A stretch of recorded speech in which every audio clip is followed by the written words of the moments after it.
All right, it's top of the hour here, so we're going to go ahead and get started. We'll let some other people join in as things go along here. Welcome to our November version of our cybersecurity awareness training program. We hold these monthly, and so we welcome everybody. Basically, this is being recorded. Everybody in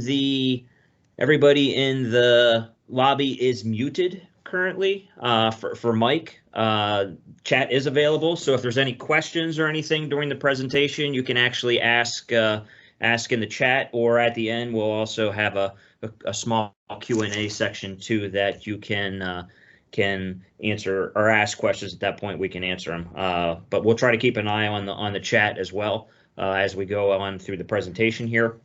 And that's pretty much most of the housekeeping things. So let's go ahead and get started here. This is something that we do monthly. The reason why we do this is because, as the title here states, humans are basically the weakest link when it comes to cybersecurity. So just to tell you a little bit about myself, my name is Brian Powell. I am the engineer manager here at PCA Technology. I'm also a certified ethical hacker. So basically everything I'm talking about here, I actually have the skill set and ability to perform from a hacking side of standpoint. So it's something that, we try to make everybody aware of what's going on out there, just to make things a little easier to detect and try to avoid the traps that the bad guys are trying to get you involved in. So, again, why cybersecurity? Basically in 2020, pretty much broke most of the records when it comes to cyber attacks. We've seen all kinds of attacks on infrastructure, pipelines, food processing plants, power, water distribution, hospitals. Nobody is off the radar when it comes to a potential cybersecurity attack. So it's just, and it's not going to get any better, honestly. You try to do what you can to stop this, but the bad guys are also on the other side figuring out, okay, how do we avoid, the detection methods and stuff in place to try to get around it and to continue their acts of hacking and malicious intent. So, and the other thing too is that a lot of businesses, are also required for compliance and insurance purposes. I will tell you that when it comes to cybersecurity insurance, you may have a policy now, but I will forewarn you when you try to renew that policy when it comes up for term, you may find yourself paying extreme amounts of money because the rates are going through the roof right now because of all these breaches. And two, they may require proof, a lot more proof that you're actually complying to some of the things that you say you are. So that's just something else to keep in mind too. And they may even go as far as your vendors as well too. So they may actually, okay, who do you have working for you? That may extrapolate out. So just keep that in mind. So cybersecurity isn't going away. It's a big deal, and it's only going to get even bigger as we go on here. So who's responsible for helping with this? Obviously, if you have an internal IT staff or use an outsourced IT provider, we as a company, if we're your provider, we do what we can to try to protect you, but that protection only goes as far as what we call the human firewall. And basically what that human firewall is everybody sitting here watching this presentation right now. It's the end user. Our layers of security are only as good as the person sitting in front of their desktop, because they have the ability to basically flip a switch or open a door and allow the bad guys right in. And it's one of those things where hopefully this presentation opens your eyes up and gives you some things to look out for, warning signs and things like that, so you don't do that. What I like to say is, at your home, you may have the best alarm system in the world through whoever, and you anticipate that it's protecting your home and all this. Well, it's as easy as me walking up to your front door, knocking on the door, and you opening your door. I just basically subverted your alarm system because you opened the door to see who was knocking. So it's the same thing with cybersecurity. The bad guys try to do things to entice you into actions that they want you to perform, and that's how they manipulate you. So that's what we're going to be talking about here. And the other thing too is to keep in mind that, if in the event that a hacker or a bad guy does get into your system, it's not like they're going to throw up all kinds of red flags and lights and everything and say, "Hey, I'm in, I got you, haha." They could be into your system for up to 7 months before they either they alert you that you're there, or before they even get detected sometimes. And what they're doing is, a lot of times they don't know who they have. It's basically like throwing a net in a river, and just pulling it up after an hour and figuring out what fish are in there. And that's basically what the hackers are doing. They just blanket all these spam emails and things like that, hoping they get some live one on the other end. And once you open it, you are the live one. It's not, a lot of times it's not that you're specifically being targeted, but once they get you, they kind of take a lot of time to figure out, okay, who is this? What company is it? What data is worthwhile? Is there credit card information? Is there social security card information? Is there insurance information? Is there birth dates? Is there billing info?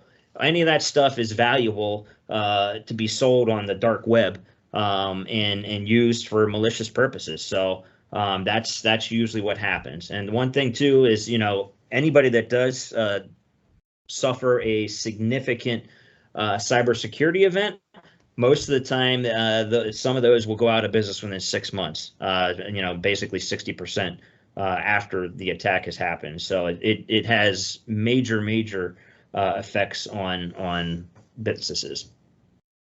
So how does all this happen? As I mentioned, really they're trying to manipulate people, and it's called social engineering. What I like to refer this as is, back in the early days, for those that are aged a little bit, you may have heard of, the glorified con man, where they were, door to door trying to sell you on stuff, whether it was swampland in Florida or some magic elixir that was the fountain of youth, whatever. They basically tried to get you in on, manipulating you to buy something that didn't even exist. This is kind of the electronic form of it in today's day and age. It's basically they're trying to manipulate you, and they do it in such a way that you may not even realize you're doing it. So it's just something to keep in mind. So throughout this presentation, we're going to show you some of the tactics that are used, and also how to potentially avoid some of these traps that they do. So most of the common attack vectors, the biggest one obviously is email. 90% of most of the attacks are coming through email. So it's one of those things where we're going to spend a lot of time talking about that.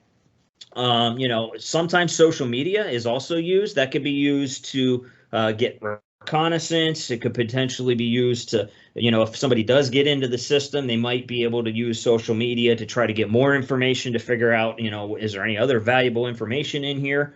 And that could be anything from Facebook to LinkedIn to any of those, Twitter, Instagram, all those social media platforms that are out there can potentially be used as attack vectors.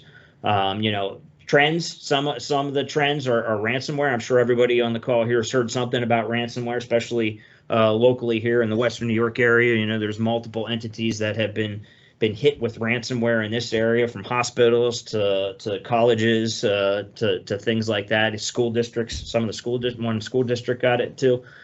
So it's definitely something that is definitely concerning out there. Who's behind it? Sometimes it's criminal groups, sometimes it's third-party actors, malicious actors, and things of that nature. And as we mentioned, rarely is the attack vector on site. Like I said, normally you're not being targeted unless there's a specific reason for it. But usually it's a scatter shot, and they just try to see who picks the bait up. Really, is what it ends up coming down to. So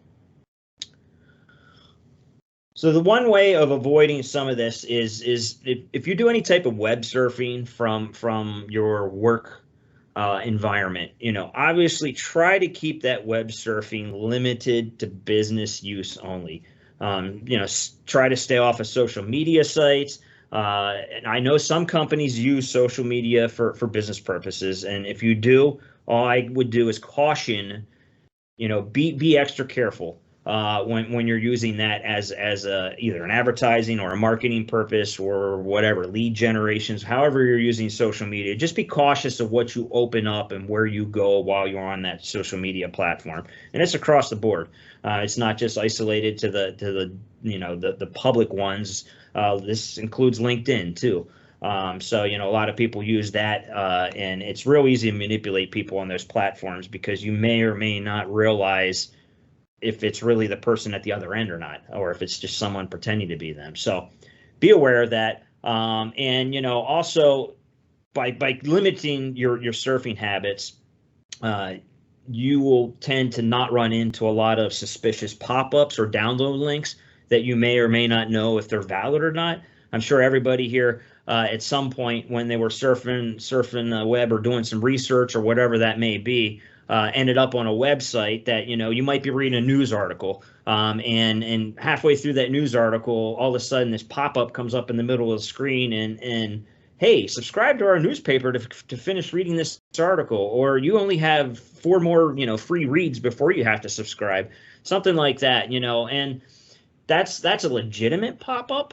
But if it's a malicious site and they do that, the 2 places that you're going to click to get rid of that pop-up, there's usually a little X, mark in the top right-hand corner to close the window down, or there's a subscribe now or okay or whatever button at the bottom. If it's a malicious site, the bad guys know you're going to click on one of those 2 areas. And if it's malicious, you may not realize that when you click on one of those 2 areas, it's going to actually download something in the background, and close that window out at the same time. So they could have malicious purposes behind it. So by limiting your surfing on the business computer, it eliminates a lot of that risk that you could potentially have with those potential links. So just keep that in mind. And from an email side, and we're going to show you a bunch of examples here, but from an email side, it's the same thing. Never, ever, ever use your work email address for personal usage. It eliminates a lot of the attack vectors if you follow that simple advice. What I mean by that is, don't use your work email for your Amazon shopping. Christmas is coming up here, and I'm sure everyone's, oh, we got supply shortages, we got to start shopping now. You may have already started shopping. That's fine. Do it on your personal email, not your work email. Don't buy Amazon, don't buy eBay, and things like that. The reason why is because of some of the tactics that the bad guys use are sending emails out that look like they're shipping notices, purchases, PayPal notices, delivery notices, invoices, things like that will be going to your work email. If you're not using your work email for those type of transactions, you don't even have to give it a second thought that email is valid or not. You could just simply delete it because oh, there's a trap. They're just trying to get me. That's all they're trying to do. But if you are using your work email for personal usage, it's going to be real hard to determine, hey, did I really buy that, or is this not? And you may be, you might open the email, you might look at the invoice, you might click on a link that's in there, and then that just basically opens up Pandora's box at that point, and that's exactly what they want you to do. So by eliminating using that work email, it also eliminates a lot of those attack vectors.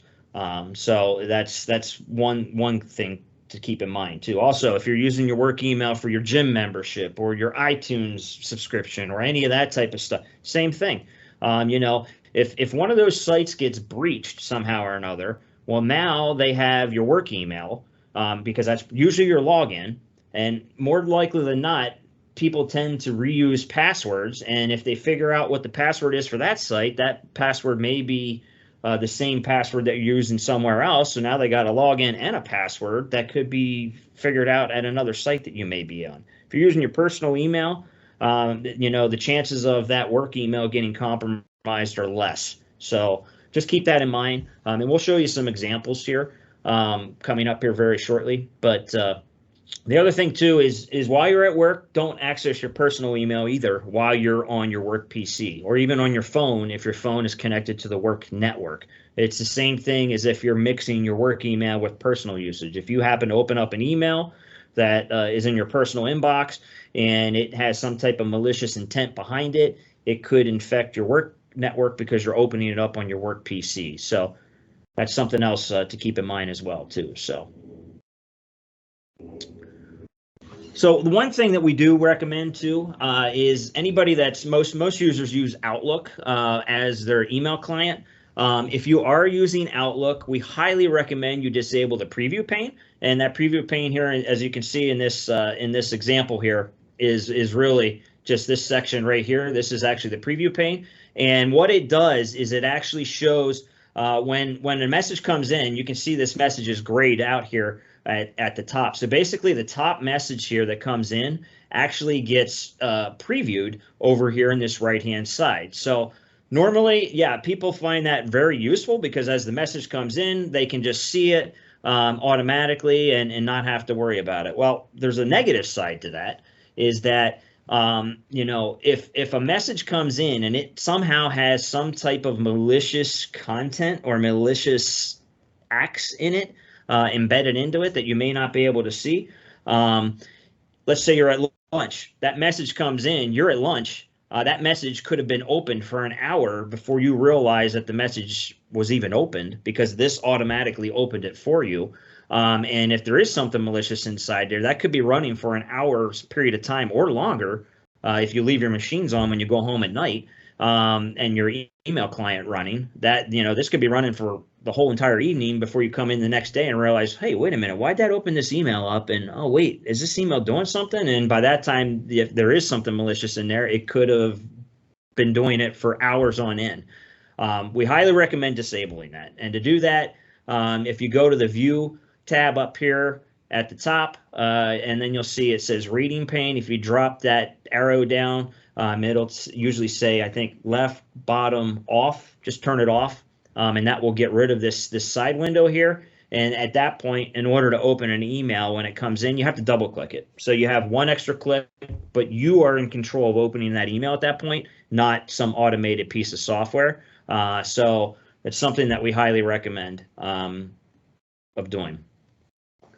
So as we mentioned, email is really heavily utilized as an attack vector in social engineering, and part of it is what's called phishing email. So this is an example of a phishing email, and really what a phishing email is as I mentioned, it's one of those things where they attempt to try to trick you or entice you into doing some type of action that they want you to do. So in this case, the phishing email looks like it's coming from Microsoft Outlook, and basically what they're doing here is they're saying, hey, your password has been expired, and we need you to either click on this change your password link or click below to change your password. So, you know, at first glance, you know, this may look like a legitimate email. However, this email is actually what's called a spoofed email.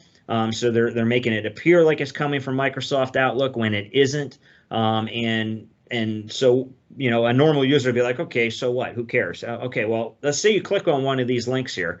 Let's say you click on this change your password, or even the one below where it says change your password. What happens? So what's going to happen is it's going to open up a website that looks like Microsoft Outlook, or the portal for Microsoft Outlook, and it's going to prompt you to enter your username, and then it's going to prompt you to enter your password. And you're probably going to get some kind of an error message saying that, oh, well, it's an incorrect username or incorrect password.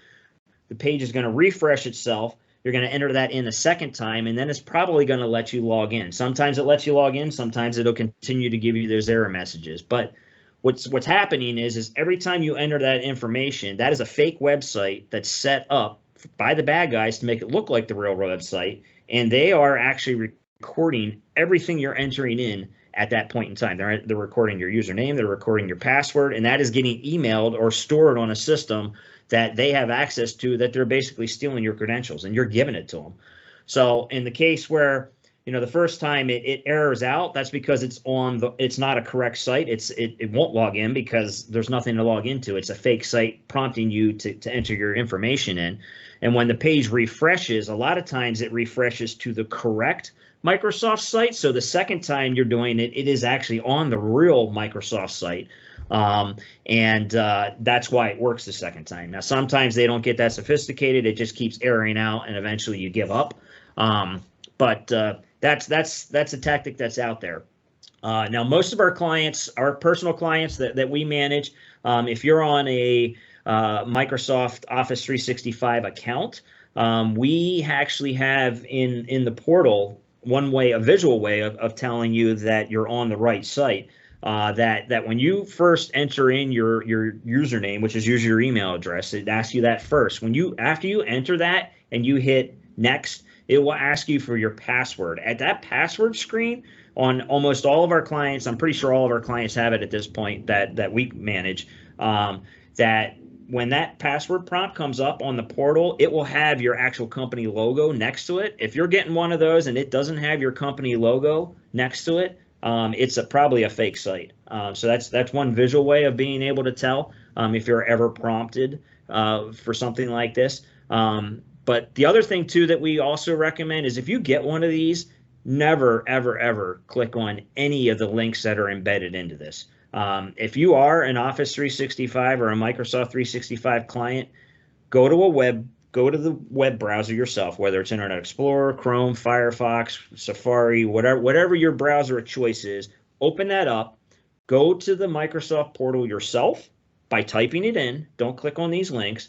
That way, one, you're getting to the right Microsoft site.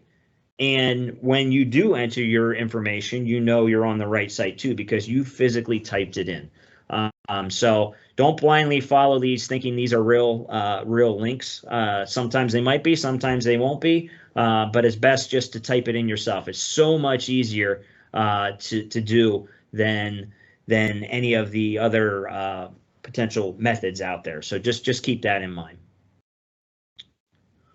Here's another example of a phishing email. This one here is a little different. So this kind of uses a scare tactic. Almost everybody on a call that I do these with, somebody says they've gotten these. I actually had one room that said when I used to do these in person, I had one room at the office tell me that everybody in the office got one of these. So basically what it is it starts out with they randomly send this out and says, hey, it seems like this is your password. You may not know who I am, but I have video proof of you on adult-oriented sites, and if you don't pay me a certain amount of money, I'm gonna, blow you into your wife, your family, your friends, or your husband, or whatever, and embarrass you, basically.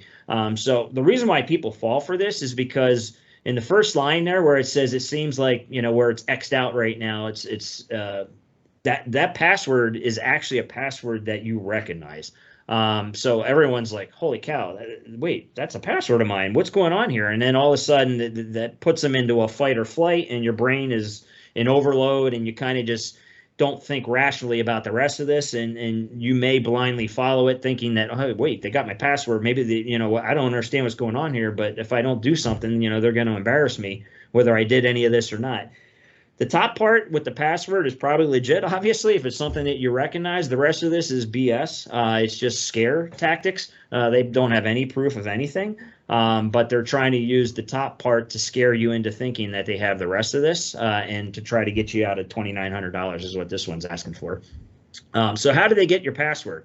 As I mentioned, if you're using your business email on sites outside of your work environment, that's how they got your email, basically. So one of those sites got breached, and the first thing the bad guys look for is, as I mentioned, credit card information. They dump all the password databases, and then they reverse engineer them. And we'll talk about that later when we get to the password section, that eventually they're going to figure out what your password is. And depending on how strong that password is, determines how fast that happens. So they basically figured out your password, and they got your email address, so they're going to contact you and say, hey, here's your password. I figured it out because I breached this site over here that you're using your work email at. And guess what? If you're using that password at other places besides that site that got breached, now they got your login and password everywhere else that you're using that too. So just keep that in mind, and we'll talk more about the password section. But that's really what this is. It's just more of a scare tactic, and sites get breached all the time. So again, if you're not using your business email and it's your personal email, this would be coming to your personal account, not your work one. But same thing would go there. So just keep that. Spear phishing. This one's more targeted. So this kind of appears like it's coming from someone inside your organization or as a potential trusted source. So this one here, a lot of times this is targeted towards HR or payroll or something like that. In this case, it's someone pretending to be an employee. How do they find that out? They could have found it out through social media. They could have found it out through LinkedIn. They could have found it out through your website, because a lot of places put their directories on there. And so it's real easy to get the information of employees and the whole chain of C-level folks for targeting. But anyways, this is basically contacting either the payroll or the HR company or the HR person and saying, hey, I want to update my direct deposit information, and here's my new information, and I want it done for this payroll immediately. So what happens if the person at the other end just blindly follows this, assuming that this is coming from the employee? Well, what's going to happen is come payroll time, you're going to be sending this person's payroll to a drop account that was probably set up with stolen identity. And as soon as the money hits that account, it's going to be emptied out, closed out. And by the time the bank and you catch what just happened, you're out that payroll. Because one, the real person didn't get paid. It was the bad guy that you just paid. And you're going to have to reimburse that unless somehow or another the bank figures out how to capture that person. So how do you avoid this type of thing? Never do this over email. Any type of financial transactions or requests, you never just blindly just follow over email. You always need to follow up with that person. You need to have policies in place that this person needs to come to you person to person, physically fill out a form requesting this information. That way you know the person is actually requesting it, or you have a physical conversation with that person that you can verify that it is really the person requesting this. Never blindly follow any type of these requests. It's the easiest way to avoid it. And this has happened. This has happened at a bunch of places, and it's unfortunate. But it definitely is out there. So just be aware of that. The next thing is whaling. So this, as you can see, it went from phishing to a little more spear phishing as a targeted. Now we're up to the big fish, which is the whale. Big fish is senior level folks. So this is kind of doing one of two things. One, it's either pretending to be the big fish, or it is trying to target the big fish in one way, shape, or form. So again, how do you avoid these type of things? It's easy. Don't blindly follow them. I had a lot of people that used to ask, well, how can I question, a request coming from my C-level person, or whether it's a CEO or CFO or whatever? How can I question the owner of my company if I'm afraid? What if they fire me?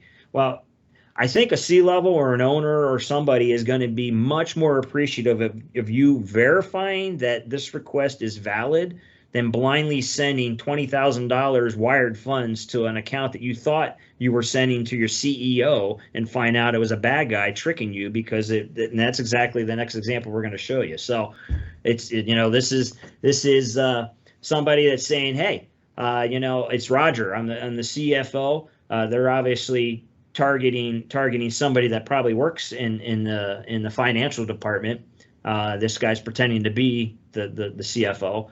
I need you to wire transfer me something today, and I'll send you the details. Again, you get one of these requests, whether it's gift cards or Amazon cards, eBay cards, or whatever the request is. Never blindly follow this stuff with just an email conversation. Pick up the phone, physically call the person, or if you think the person's in the office, walk over to the person and ask them. And just verify that, hey, did you actually do this, or is this a fake request? you'll save yourself so much aggravation and a lot of money. We've had people that actually sent wire transferred money away.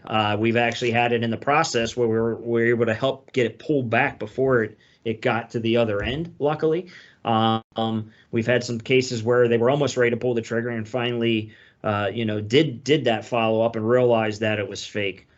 So you've got to be very, very careful, and just make sure that everybody in the organization realizes that you've got to question financial requests when it comes just from email, especially without a physical follow-up. That's the easiest way to avoid all these things. So just be aware of those. The one thing too that we do we're looking at implementing at a lot of our clients, and we're suggesting this at this point, is that within Microsoft Outlook, you can avoid some of these tactics because you can put actually headers on external emails. So in the previous example here, this looks like it's coming from inside here because it's someone pretending to be the CFO, and a quick visual, you may not notice that it's not the right email address, especially if you're on a mobile phone. You really, unless you dig down in, it's real difficult to see the real sender address. So you may just fall for it. Whereas if we enact this notification, if it's somebody contacting you from inside your organization, you would never see this highlighted yellow section here. But anybody that's pretending to be somebody on the inside but using an external address, this would give it away instantly. So, I mean, the minute you open that email up, you're going to see, wait, this is an email that's originated from outside the organization. Well, why would the CFO be outside the organization if it's somebody that works in here? It's a quick visual to say, wait, this is definitely fake. Or it's also, saying, hey, this is coming from outside. Be very, very careful of what you do, whether you open stuff, whether you click on links, unless you know that in fact the content is safe. So this is just a warning thing that we're suggesting to all of our clients. It's included with M365. You just got to turn it on. Basically, there's no fee for it, and it's a quick visual for what's going on out there. So just be aware of that. And this here is just an example of what we already talked about. This is an email looking like it's coming from a bank, asking you to verify a potential withdrawal attempt in another country. Again, if you get one of these, instead of clicking on this link blindly, open up a web browser yourself. Type in this case, trustedbank.com, and you log into your bank account with your credentials by you typing that website in, not following this link. If this is valid, when you log in there somewhere in your information center or your messages center, this is going to be in there, and you can verify it that way, not clicking on this link. Now, the only time I would say you can click on a link is if it's something that you generated or are expecting. And what do I mean by that? Sometimes when you do change your password, it may say, hey, you've just changed your password. Click on this link to verify it was you. Or if you forgot your password, you might get one of those two that say, hey, click this link to verify. In those cases, it's something that you're expecting. But if you get one of those out of the blue and you didn't, hit that, hey, I just changed my password, or hey, I forgot my password, don't follow them. So that's really the point where it comes to, did you initiate it or did you not initiate it, and were you expecting it? That was the only time I would ever say click on any of the embedded links. Other than that, type them all in, because it's much safer that way. There's another thing going around right now too that is called consent phishing. So the other tactics were really kind of geared towards manipulating the person to potentially give up their login credentials by them typing them in or some way, shape, or form. What this does is this is a new way of doing things that they don't even need your login credentials because they're going to bypass all that. And this bypasses multi-factor too, potentially. So keep that in mind.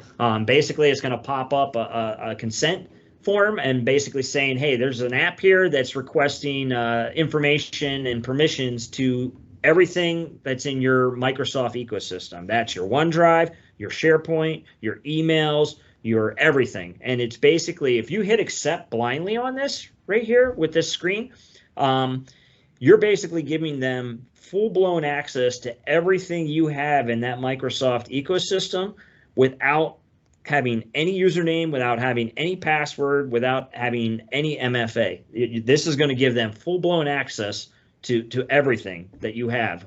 And if you don't realize what's going on, you may give them full-blown access without even realizing it. So what I would say is, if you ever get one of these windows pop up asking you for an app to get permission to anything, email or Microsoft 365 related, before you click anything, if you're one of our clients, call our help desk and have them take a look at it before you go any further. Don't blindly click on that stuff, because again, if you mistakenly click on this and hit accept, you're basically giving them full-blown access to everything. And they can send email as you, they can read every one of your emails, they can change your appointments, they can reach your contacts, they can do everything. They can grab your files, they can do everything, every single thing. So if you have secure files that are stored in OneDrive, guess what? You gave them access to it without username, without password, by just simply clicking accept here. So visually, you can see that this one here is a risky app. It actually tells you that. And also another telltale sign that this is probably a bogus app is that it's unverified. So the fact that it says it's risky and the fact that it's unverified, the bad guys have not figured out a way to around that verification that Microsoft has. So when you create an app that ties into the back end of the M365 environment, Microsoft does do some security checks and scans and verification to make sure that it's not malicious intent. And that's where that verification comes from. So the bad guys have not figured out how to get around that yet. Give them time, they will. But currently, at this point, they haven't. Again, I would just say if you're one of our clients and you get one of these, please call our desk before you do anything. And we can at least look at it and say, you know what, I would think it's bogus and I wouldn't suggest it, or what were you doing? We can at least do a little investigative work without you clicking accept here to allow that access to everything. So just be very, very cautious. Another thing that's going on too right now is, and this is a pretty slick one as well too. It's called Quiching, and what that is instead of sending links, they're now sending QR codes. So what's the big deal with this? Well, when you scan that code with your phone, which is what it's designed to do, it basically sends you to a hyperlink that's embedded into that code, and you may not see where that hyperlink is going. And an even more malicious way of doing this is a lot of restaurants now with the pandemic have gone to touchless menus. So if a bad actor is actually physically targeting someone at one of these establishments, all they have to do is drop a malicious QR code pretending to be a menu on one of these tables, and you could be falling for a trick you may not even realize you're falling for, because they just threw a code on the table and you scanned it with your phone thinking it was a menu. I mean, I could walk into a coffee shop and drop 3 of these on a table, and before the staff even inside realizes it, I bet you I get half the people scanning these codes. If that's what I wanted to try. And it's just, that's how easy it is. So be very, very careful, what you're blindly following on these QR codes. I realize, a lot of people don't want to touch the menus. I do this as well when we go out. So, but I also verify, hey, is this your menu? Because I will ask and make sure that it is definitely that before I go just blindly clicking on something that's on the table. All right, moving on to USB and mobile devices. So we'll get through this real quick here, but if you ever find a USB flash drive, and that's the little USB keys that some people carry around with them, if you don't know the where that came from, don't plug it into your machine. Those could actually be set up that as soon as they're plugged into a machine, it could automatically run something the minute it hits the machine. Install something in the back end of the machine that allows a bad guy to get in later on without you realizing it. So if you ever find one of those, don't plug it in.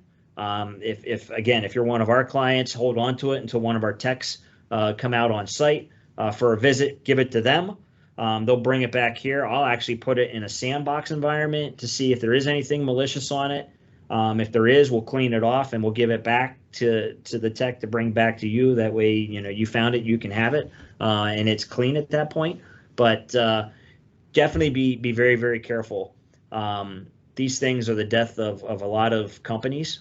This is, I've used this tactic in another life when I was actually doing some security pen testing for another company before I came to PCA, and we actually breached a Department of Defense network with a USB flash drive.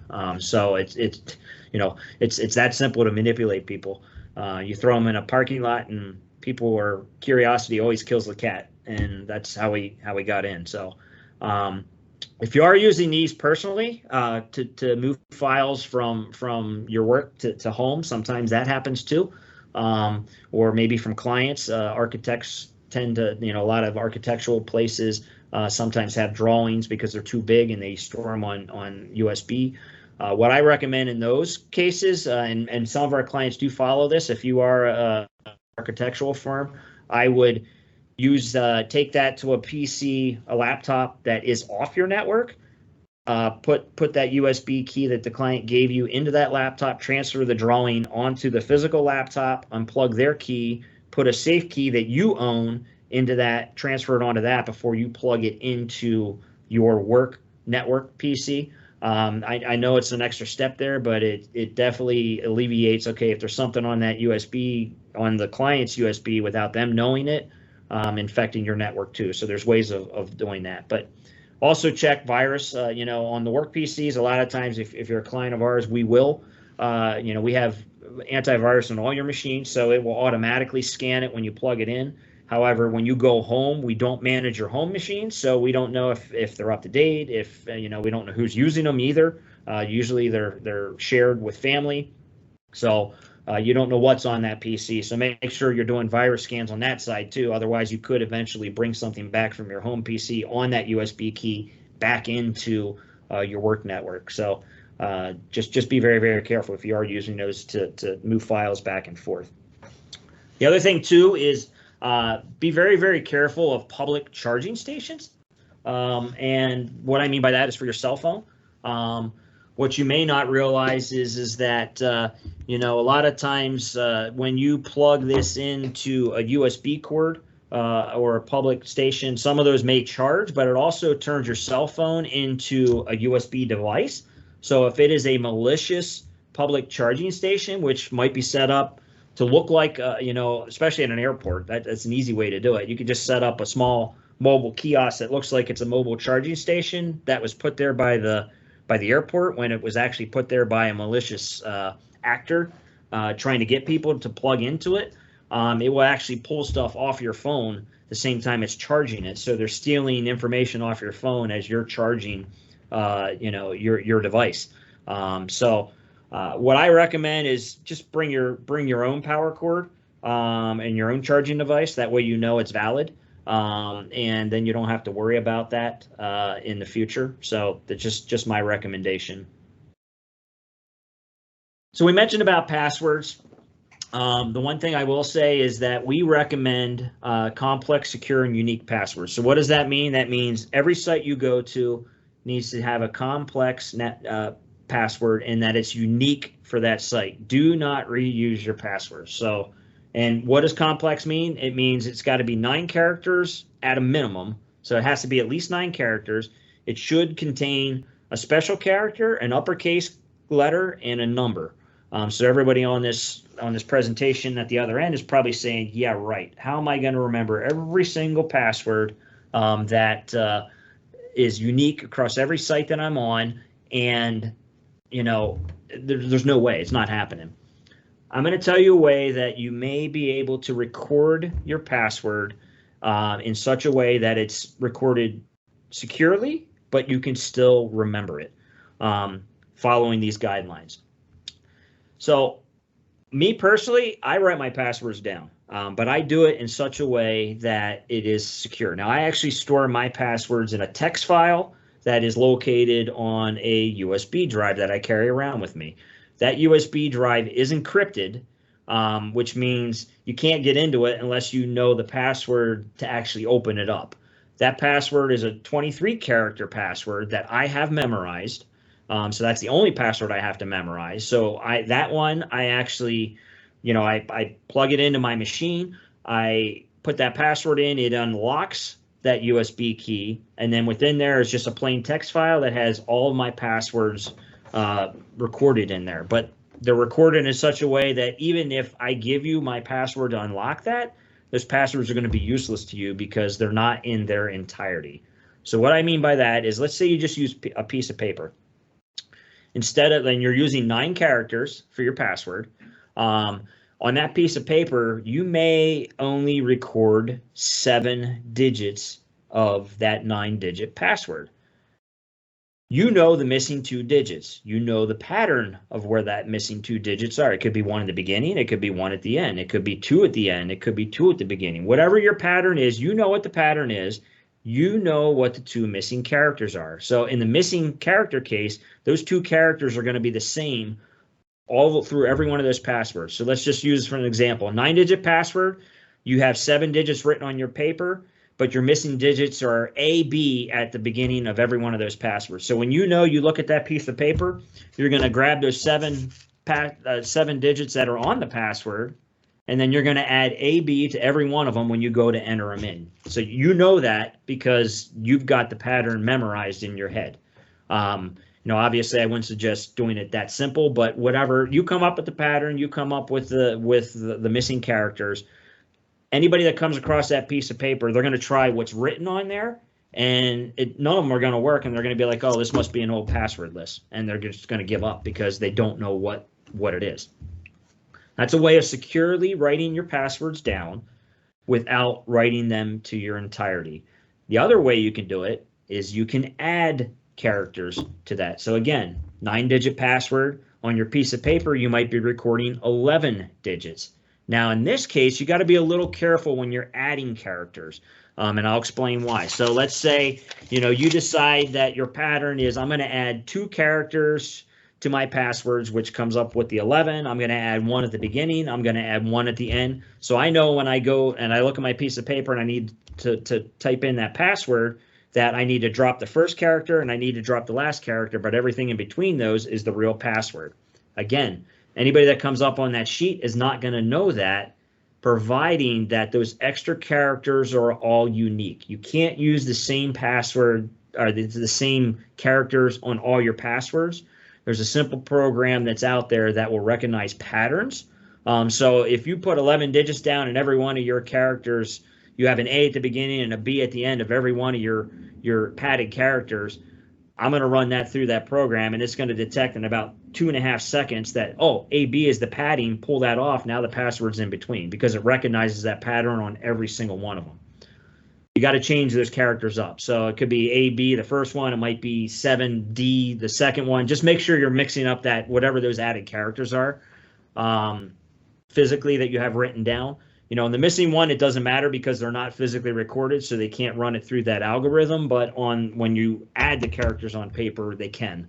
So just make sure those added characters are there and unique.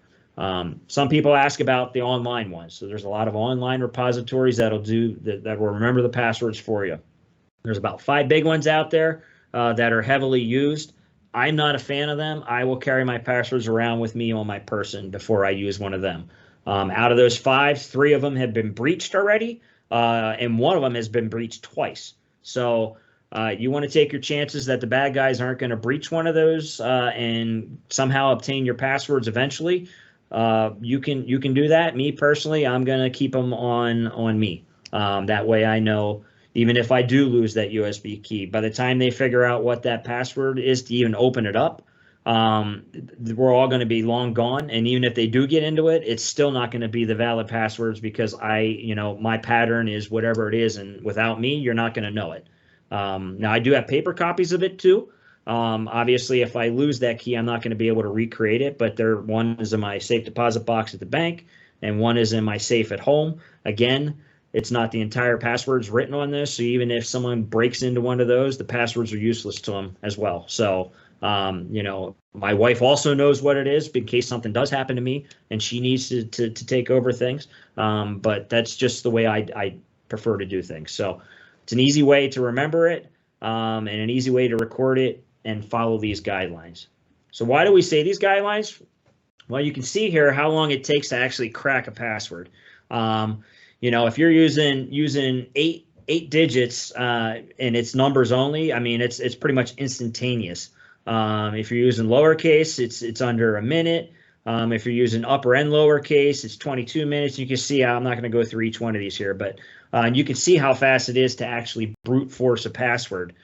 So the idea is that, you know, if you are constantly changing your passwords, and it's kind of it ends up being a cat and mouse game. So if the bad guys are trying to figure out what your password is, by the time they get it, you're hopefully changing it, and it's an old password that isn't being used anymore. So that's really the idea behind it. But you definitely want 9 characters or higher. You can see, you know, if you get into 11 characters and you're using symbols, numbers, all this stuff, it's taking 400 years for them to break it. You know, by that time we're all gone. So, you know, it's pointless. But that's really the theory behind why we suggest the 9 digits and why it's got to be complex too. The other thing that goes along with passwords is multi-factor.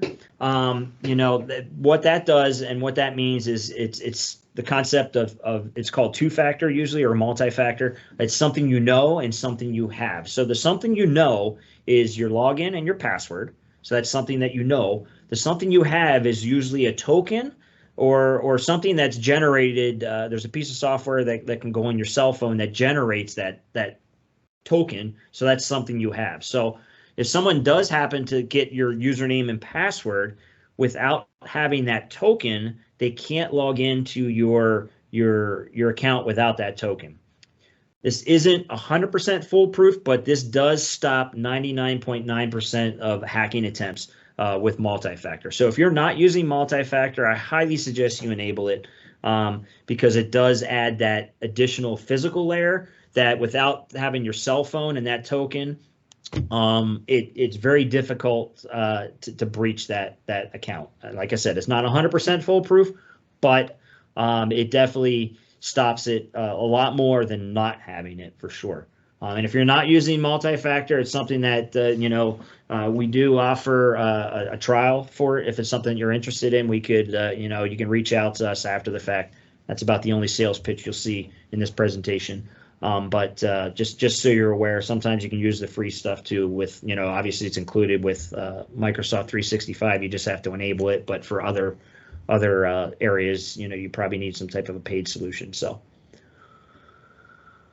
the other thing too, and we'll get through this real quick, is public Wi-Fi risks. If you are outside of your environment for work-related stuff, even from a personal side, I would say, because a lot of this applies to that too.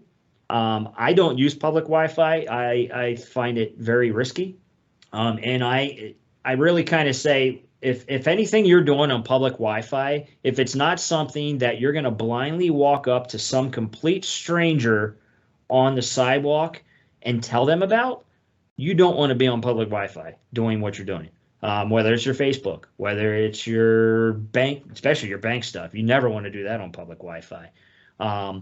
And I'm not going to get too deep into these topics because we're running short on time here. But there's a lot of risks involved, whether it's man in the middle. You can do some harvesting. You can actually do some session hijacking, which will allow somebody to basically take over a logged in account as you without you even realizing it. And they don't need your credentials because they're already using something that's already authenticated because of some of these public Wi-Fi risks. So if you are interested in more of this, I will say that we do have some podcasts that are located on our website that talk deeper about this. It's not only this, we go deep into the social media side of things. We go into a bunch of that too, where they're like 15 minutes. You can listen to them on the fly if it's something that you're interested in. But that will show you and get you a little more up to speed on the public Wi-Fi thing. What I recommend is if you're out and about, use your data plan on your cell phone. It's much more secure than public Wi-Fi. Most everybody at this point probably has an unlimited plan, or so they say. At least it's more secure than public Wi-Fi. Even at hotels, airports, coffee shops, all that kind of stuff is what I'm talking about. If it's outside of a controlled environment like your home or your work environment, and it's open to the public, there's a risk with it. Whether you want to accept it or not, there's a risk with it, and I would just stay off of it. I would much rather tether to my cell phone using the data plan for my, my laptop to my cell phone using the data plan than I would on a public Wi-Fi any day of the week. That's just me personally. If you want to know more, listen to that podcast and it'll tell you why. But I'm not going to get into it here because we're running short on time. So just some cybersecurity reminders. The one thing is, you only want to collect the amount of data that you need. Some companies are regulated that they have to keep X amount of years of data. Don't go beyond that requirement because if you do, what's going to happen is you're responsible for all the data that you have available online. So if you're only required for 5 years, but you have 20 years online and the bad guys get access to 20 years, you're now liable for 20 years worth of data. So, offline your data that you're not required to keep. That way you still have it, but only keep that data that you need. Obviously, you want to limit access to systems with sensitive data. You obviously want to make sure your permissions are correct and things like that. Secure your personal devices. Make sure your firewalls and networks are set up properly and securely.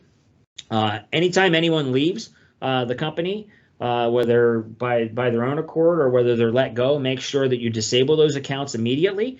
What you may not realize is that the pipeline hack that happened not too long ago, that was actually because of an ex-employee's VPN account that hasn't been there for quite a while, was still active, and they never deactivated it. And he reused his password and stuff on an account somewhere else that got breached, and they figured out that that was his VPN, and that's how they actually got into that system and did that ransomware on the U.S. pipeline hack. So it's a perfect example of one, they didn't follow the passwords. Two, they didn't follow the don't use your business email outside of business, and they didn't disable the account either. So, there's three things, and unfortunately they got hit. So it's one of those things where that could have been easily avoided had they followed some of the simple steps that we mentioned here in this presentation. The other thing too is regularly back up your data. Obviously, the best way to recover from a cybersecurity event is through a good backup, and to make sure those backups are actually tested and checked as well. If you're one of our clients, you're probably using one of our data devices that not only is secured physically on-prem, but it's also secured in the cloud. So that's something that we monitor for everybody that is one of our clients. So with that, hopefully that better equips you to not necessarily stop the hackers, but avoid the hackers potentially. Let me see here if we have any particular questions here that I can answer. Let's see here. Hey, Brian, take a look at Francis' question. It's a great question about pop-ups and how to exit those pop-ups safely. Yeah. Okay. Yeah. So I didn't mention that. Normally I do, and I neglected to do that. So let's say you are on the web and you get a pop-up on a site that you're not 100% positive whether it's legitimate or not. What you can do on your keyboard, you can hit Alt F4, and that will actually close the window down. Sometimes you can hit Control F11 as well, and that will close the window down. So those are two ways you can, and that works on a Mac or a Windows device. Now, if you're on your cell phone, I would it's hard. The cell phone isn't easy because there's not keyboards there. What you can do is end the task. You'd have to go into your system settings and end the app to do that. But on a keyboard, you can definitely get rid of some of those pop-ups by doing one of those two things without physically clicking on them. So hopefully that answers the question there. The other one looks like it was already answered. Spam has been worse in the last year or so. I will tell you that The reason why that is the case is a lot of companies, including yours, Mark, who asked this question. A lot of people went to remote working. So what they rely on is people being less aware of some of this stuff, and it unfortunately it is getting through some of the normal filters. As mentioned there, it is something that you can turn up a little bit in the admin center of Microsoft 365 if you find it being more so. But the remote working, a lot of that is, people are more comfortable working from their home. They're also at many times a lot more efficient because they tend not to put work away. They tend to work well past their work hours like they would when they're working in the office. A lot of places actually thought the opposite would be that they would get less work done, where in fact people aren't stepping away from work because they're more comfortable working at home and they're able to multitask better in their home environment without distractions and stuff like that. So that's one thing that we can actually make some changes in there if it ends up being if it ends up being more of an issue where you see more coming in. The other thing too is it might be that the bad guys eventually found out the email addresses and they got somebody with one of those things, and that puts you on a hot list basically. So there's hot lists and there's not hot lists, and basically the hot list is for the people that have clicked on something at some point or opened an email or something like that. So you end up on those lists that get generated around the dark web of, hey, we got a live one here. You might be able to trick them. Keep going. And that might generate more spam emails as well, potentially. So just something else to keep in mind. All right. I don't see anything else there question wise.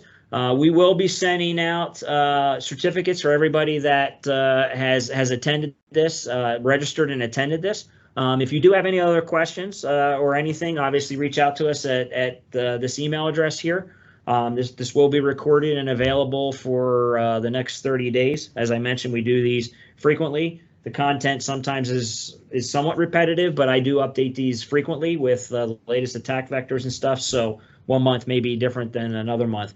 And again, if you want to know anything more about some of these other topics that we didn't get real deep in, please check out those podcasts. There's a lot of useful information in there, not only from a business side, from a personal side too, especially the social media one. You want to protect your kids too, so be careful what you're posting on social media. That really talks a lot about some of those things from potential predators and things like that too. So again, we're just sharing the information. They're free to listen to real quick. You can do it on your free time. So I want to thank everybody that attended today for your time. We went just a little bit over, but made out pretty good. So if you do have any other questions, reach out to us at info@pcatg.com, and have a good rest of your day. Thanks for joining us.